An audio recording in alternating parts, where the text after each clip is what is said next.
The oral surgeon will remove wisdom teeth when the patient says, I have a toothache, and they see no symptoms, they're not infected, and they'll get the wisdom teeth out, and the patient will be back for the post-op check maybe, and they're still a little sore, and then they'll be back in a month or two and say, I'm still having pain again.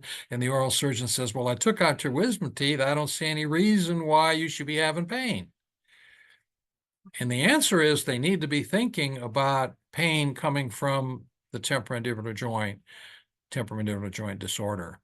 And it is not referred pain. The doctors can't even explain why the mechanism of, quote, referred pain.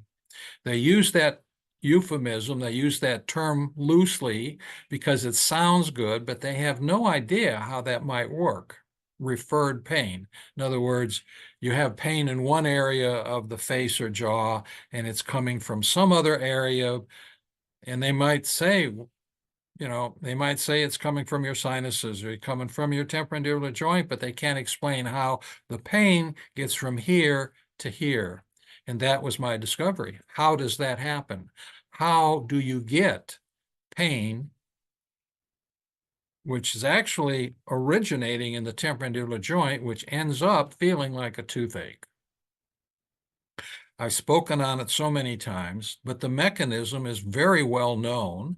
The mechanism is very simple if you know a little bit of cell biology and a little bit of anatomy.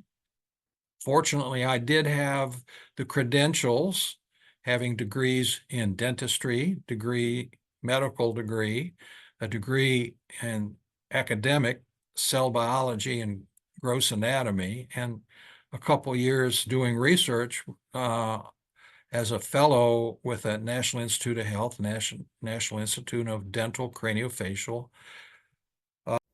Ask your dentist if they are a TMJ services provider.